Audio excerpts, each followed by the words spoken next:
ये देखिए महाराज जी पूरा खुद ही है। कुंभ में महाराज जी अपने से ठेलते हैं, इसको अपने से लेके चलते हैं। आप देख सकते हैं ये महाराज जी अपने से लेके जा रहे हैं, इसको पूरी ताकत लगा देते हैं महाराज जी इसमें। कहती तो विधि प्रतिकूला मिल। अच्छा महाराज जी ये बताइए कि ये किस लिए हैं आप? ये किस लिए लिए हैं? महाराज जी के पास भारत का संविधान भी है जो डॉक्टर साहब केवल समानता लिखी भीमराव अम्बेडकर द्वारा लिखा गया था। समान हो चुके हैं कि प्रत्येक नागरिक को जो हाई स्कूल पास कर ले, उसे संविधान की एक प्रति दी जाए। नमस्कार, अभी हमें प्रयागराज की संगम नगरी में, जैसा कि आपको पता है माघ मेला का शुरुआत हो गया है। प्रयागराज के बारे में हम आपको क्या ही बताएं, दूर दूर से महात्मा बाबा यहाँ पर आए हुए हैं, जिनमें से एक बाबा आए हुए हैं चाबी वाले महाराज जी हैं। ये बहुत वायरल चल रहे हैं इस समय। आप देखेंगे तो इनकी एक गाड़ी है जिनमें ढेर सारी चाबियाँ लगी हुई हैं, और ये वंदे मातरम से एक बोर्ड लगाए हुए हैं। विवेकानंद जी को मानते हैं, माता पिता को मानते हैं, और सनातन धर्म को बहुत अच्छी तरीके से मानते हैं। महाराज जी जय श्री राम। जय श्री राम, जय श्री राम, जय श्री राम जी। बताइए महाराज जी, ये चाबी मतलब चाबी से क्या संदेश देना चाहते हैं? सबकी चाबी एक है प्रभु। हाँ। जीरो से शुरुआत होती है। हाँ। और एक ही महत्वपूर्ण है। बस जीरो और एक को जोड़ने से, जिस जीरो पर हमारे गुरु स्वामी विवेकानंद जी बात किए हैं, उसी जीरो को, उन्हीं गुरु जी के जीरो को एक ने टांग करके रखा है और वही संदेश दे रहा है। ऐसा तो नहीं है कि चाबी लिए हैं इसलिए कि किस्मत का द्वार खोलने के लिए? अरे ये संदेश देने की कोशिश कर रहे हैं। वो तो समस्याओं का समाधान किस्मत किसे कहेंगे। हाँ। यानी सुख और संतुष्टि का मार्ग जो है वो समझदारी का है, और समझदारी की यानी प्रेम की चाबी है। जब तक प्रेम नहीं करते कोई आपस में, अभी सब प्यार में नहीं व्यापार में जी रहे हैं। व्यापार में जी रहे हैं। व्यापार में जब एक घटता है हाँ। तो एक बढ़ता है। आज प्यार घटा है तो व्यापार बढ़ा है, और व्यापार जब घटेगा तभी प्यार बढ़ेगा। ये सीधा सा सिद्धांत है, इसमें कहीं कोई कमी नहीं है। जब और किसी न किसी को कभी न कभी करना तो होगा। हाँ। एक ना एक दिन तो वो स्थिति आएगी, वो किसी के रोके तो नहीं रुकेगी। अच्छा, तो कोई हाँ, माता पिता का भी फोटो लगवाए हैं इसमें बोर्ड में, भारत माता की भी फोटो लगाए हैं, और विवेकानंद जी की भी फोटो लगाए हैं। बढ़ करके कोई है क्या? माता पिता ही धरती के जागृत देवता और भगवान वही तो हैं। हाँ। वही तो दुनिया में लाए, उन्होंने ही दुनिया दिखाई, और संस्कार और ज्ञान तो वही दुनिया का देते हैं माता पिता। और आज माता पिता कितने दुखी हैं ये बताएं। संबंधों रिश्तों को हम भूल और भूला चुके हैं, और बाकी डिगरियां लिए घूम रहे हैं। अच्छा, माता पिता दुखी भी हैं? अरे आप हमसे पूछ रहे हैं, एक एक माता पिता से पूछिए, देखिए उनकी क्या स्थिति है।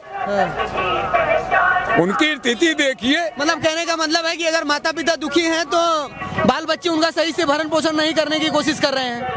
अरे बिल्कुल नहीं कर रहे हैं। ये कैसा समाज बन गया, ये परिवर्तन चाहिए। कब उनकी समझ में आएगा कि जो मार्ग उन्होंने चुना है वो मार्ग गलत है। रिश्तों से बड़ी कोई पूंजी नहीं होती, अपनी पूंजी गंवा करके लोग घूम रहे हैं। अच्छा, युवाओं को संदेश देना चाह रहे हैं महाकुंभ माघ मेले में आके, दिखाना चाह रहे हैं कि माता पिता के प्रति भी समर्पित रहिए। माता पिता के प्रति ही समर्पित रहिए, और किसी के प्रति समर्पित भगवान के अरे माता पिता ही भगवान है, वो गाइड करेंगे ना, वो संस्कार देंगे ना। उन्होंने कैसे इतना जीवन जिया, उन्होंने कैसे ये जीवन जिया है वो बताएंगे ना। जो अनुभव है। अनुभव से बड़ा कोई ज्ञान नहीं होता और शिक्षा से बड़ा कोई दान नहीं होता। तो अनुभव को वर्तमान में अलग किया जा रहा है। एजेड होम की परिकल्पना क्या गौतम बुद्ध ने की थी क्या? गौतम बुद्ध को ज्ञान कब मिला था? उन्होंने एक बूढ़ा देखा, एक बीमार देखा, एक मौत देखी, तो उनको ज्ञान हो गया। आज क्या लोगों को ये नहीं दिख रहा क्या? आज IAS PCS आत्महत्या कर रहे हैं। जिनके पास लाइसेंस हैं वो अपनी लाइसेंसी से आत्महत्या कर रहे हैं। क्या ये ज्ञान कहलाएगा? क्या इसे आप शिक्षा कहेंगे? मतलब IAS PCS बन गए तो उनके अंदर ज्ञान नहीं है, आप कहना चाह रहे हैं? जीवन जीने की कौन सी कला है? व्यापार तो कर सकते हैं वो मशीन क्या कहलाती है? नौकरशाही या मशीनरी। जब आप मीडिया छापती है तो कहती है सरकारी मशीनरी। वो मशीन बन चुके हैं, पुर्जे हैं। जब ये इधर जो कार्य होगा, अगले पुर्जे का जो कार्य होगा वो करेगा, वो कुछ और नहीं करेगा, वो उससे अलग नहीं जाएगा। हमारा यही सीधा कहने का मतलब है कि सत्य सनातन धर्म के गुरु ने नंदी के लिए लेके चले हैं। हम चाहते अच्छा हैं। महाराज जी इसको अपने से ठेलते हैं, यहाँ पे चलाते हैं। भाई एक मिनट रुक जाइए महाराज जी, थोड़ा आगे से हटिए। कैमरामैन से थोड़ा रिक्वेस्ट करेंगे। देखिए महाराज जी पूरा खुद ही है। कुंभ में महाराज जी अपने से ठेलते हैं, इसको अपने से लेके चलते हैं। आप देख सकते हैं ये महाराज जी अपने से लेके जा रहे हैं, इसको पूरी ताकत लगा देते हैं महाराज जी इसमें। बालू में है इस समय। हम बालू से हटाना नहीं चाहते थे, इसलिए रोड पे नहीं, रात रुकना था तो हमने नीचे कर लिया है। बस यही क्रिया है। इसी प्रकार ये रथ हमारा चलता है और बस एक संकल्प का प्रदर्शन है कि आपके दुख हैं, अगर आप दुखी हैं तो आप प्रार्थना करें उस एक परमपिता परमेश्वर की। एक दिन एक साथ, एक दिन एक घंटा एक बात मेरे साथ। मैं यही बताने, यही कहने, यही करने के लिए निकला हूँ कि आप यदि अपने को दुखी मांगते हैं, समस्याग्रस्त मांगते हैं, पीड़ा समझते हैं तो उस परमपिता परमेश्वर की आराधना करिए। ये धरती अब पाप से भर चुकी है, लेकिन कौन, कैसे? बिना गुहार के, बिना पुकार के कोई नहीं सुनता। पुकारिए तो द्रवित करिए उसको, उसके अंदर द्रवण हो, पत्थर पिघल जाते हैं। आपकी पुकार में वो होना चाहिए। आप आवाज तो ऐसी लगाओ कि जैसे जब सीता जी अशोक वाटिका में हैं तो कैसी आवाज लगाती हैं कि कहती तो विधि प्रतिकूला मिल ही ना पावक मिटाई ना सूला। कभी ऐसे द्रवित हृदय करुण पुकार की क्या परमपिता परमात्मा की? ऐसी पुकार कीजिए। वो भाव का भूखा है। आप क्या कह रहे हैं? क्या वो केवल संस्कृत समझता है या वो केवल अरबी जानता है?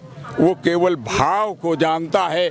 आप भावपूर्ण उसके सामने प्रस्तुत हो, भाव को लेकर प्रस्तुत हो, वो सुनेगा, अवश्य सुनेगा, आपका कल्याण होगा। और सभी नवयुवकों को यही कहना है कि कभी भी आत्महत्या का विचार मन में ना आए, हताश और निराश ना हो। कठिन परिश्रम से ही सफलताएं मिली हैं जिनको भी मिली हैं। अंगद का पांव बनिए, राज मुकुट धराशायी हो जाएगा। अंगद का पांव बनिए। अगर आप सत्य हैं तो अड़ जाइए सत्य पर। सत्य के रास्ते पे चलना चाहिए। अरे सत्य ही एक है जिस पर चलना है, और सत्य को जानते हुए भी उसकी अनदेखी कर रहे हैं लोग, सत्य ही तो जानते सनातन हैं, धर्म है। थ्योरी में है, सत्य ही तो योग सनातन में धर्म नहीं है। अब आज सत्य ही नहीं है, आज सत्य ही नहीं आज है। सत्य ही नहीं है तो सनातन धर्म कैसा? हाँ। यही तो चाबी के द्वारा संदेश हमारे गुरु बताना चाहते हैं। सनातन, सनातन बताइए थोड़ा महाराज जी। सनातन जिसमें तन सना है, हाँ। पूरा का पूरा शरीर जैसा आचरण करता है। हमारे धर्म में कोई पुस्तक आसमान पे नहीं गिरी। हमारे ऋषियों मुनियों ने जंगलों में बैठ करके एक एक अपनी गतिविधि का, इस शरीर की संरचना का अध्ययन किया। उसके बाद पीढ़ियों के लिए उन्होंने जो लिख करके रखा। मेरे पैर में कुछ चुभा, यहाँ संवेदनाएं आई, आंखों ने देखा, हाथों ने बढ़कर फैलाया, मुख ने दवा खाई, पेट में गई और दर्द दूर हुआ पैर का। ऐसा एक समाज बनाया था जो सनातन था कि एक को भी कष्ट हो तो दूसरा उसके सहारे के लिए पहुंच जाए। ये ऐसा समाज। और आज समाज कहता है उसको, अब अगर मेरा दाहिना हाथ इनकार कर दे, नहीं मैं तो हड़ताल पे हूँ, खाना तो खाने के बाद इस हाथ को भी बराबर का सब कुछ मिलता है, खून। अच्छा महाराज जी, तो मैं ये क्यों करूं, मैं काम क्यों करूं? सारे काम ज्यादातर दाहिने हाथ से होते हैं, तो बायां हाथ तो बेकार हुआ, ये तो बैठे बैठे खाता है। आज इस तरीके की गिनतियां चल रही हैं समाज में। अच्छा महाराज जी ये बताइए कि ये किस लिए हैं आप? ये किस लिए लिए हैं? हाँ। ये तो शस्त्र है रक्षा के लिए। जी हाँ, सभी देवी देवताओं के पाप होता है। हमारे तो मुख्यमंत्री योगी जी कहते हैं एक हाथ में माला और एक में भाला। हाँ हाँ। गुरु जी अभी अच्छा मोदी जी के विचार, योगी जी की विचारधारा पे चल रहे हैं। योगी जी की विचारधारा कोई अलग विचारधारा तो नहीं है। नहीं बिल्कुल नहीं। तो वही सत्य सनातन, हाँ। जो वहाँ जुड़ा हुआ, जो केंद्र की ओर गति करेगा वो एक जैसा ही होगा। सभी के अंदर वही है, सभी को। मतलब क्या हुआ ये बता दीजिए। सिया राम मैं सब जग जानी, तो उसमें कौन आया? कोई कास्ट की बात हुई थी क्या? यहाँ तो सब हमारे राम ही है। कहीं कोई जाति की बात हुई थी? अब पढ़ लिख कर केवल जाति खोजी जाती है। गांधी की जाति कौन थी? उनकी जाति कौन थी? वो किस जाति के हैं? ये जाति खोद रहे हैं अभी तक। जो खोदना चाहिए, जीवन का मार्ग खोदना चाहिए। जोर जुग पानी, इसका मतलब कोई संत समझ पाया क्या? उन्होंने सबरी का जूठा खाया। आज कोई जूठा खाने वाला सबरी कौन थी? के समान अधिकार, वो भी पिछली जात की थी। केवट कौन था? पिछड़ी जात। जब हमारे प्रभु राम ने सबके पैर पड़े तो हम कौन हैं? महाराज जी कुछ दिखाने का प्रयास कर रहे हैं, आइए जरा देखते हैं। तो इसमें संविधान, अरे बाप, ये देखिए आप, महाराज जी के पास भारत का संविधान भी है जो डॉक्टर साहब केवल समानता लिखी, भीमराव अम्बेडकर द्वारा लिखा गया था। समान हो चुके हैं। सोचिए, देखें, हमने रामायण की भी बात की, संविधान की भी बात करते हैं और संविधान की भी बात, क्योंकि हम यही कहती है कि आप यहाँ पे नहीं खड़े हो सकते, आप यहाँ पे सुंदरकांड नहीं पढ़ सकते, आप यहाँ हनुमान चालीसा नहीं कर सकते। ये सब निर्धारित करने के लिए ये पुस्तक नहीं आई है। ये पुस्तक आई, समझ रहे हैं कि नहीं? हमारे धर्म को आपके पास मतलब भारत का संविधान है, आप देख सकते हैं। अब महाराज जी के पास अभिव्यक्ति की स्वतंत्रता की बात भारत का संविधान भी रखे हैं। अगर ये रामायण के बारे में लोगों को बताने का प्रयास कर रहे हैं तो भारत का संविधान के बारे में भी बताने का कोशिश कर रहे हैं महाराज जी। इनका मतलब ये है, आप देख सकते हैं जो इनका गाड़ी है ये अपने से ठेलते हैं, चलाते हैं। मेरी तो भारत सरकार पे ये बात है कि प्रत्येक नागरिक को जो हाई स्कूल पास कर ले, उसे संविधान की एक प्रति दी जाए। जैसे उसे सर्टिफिकेट दिया जाए, मुफ्त में किताबें दी जाती हैं, बैग दिया जाता है, जूते मोजे दिए जाते, खाना दिया जाता है, तो एक संविधान की पुस्तक दी जाए ताकि वो अध्ययन करे कि वास्तव में संविधान में कहाँ परिवर्तन करने की जरूरत है, कहाँ नहीं, कौन सा कानून अच्छा है, इसको जाने।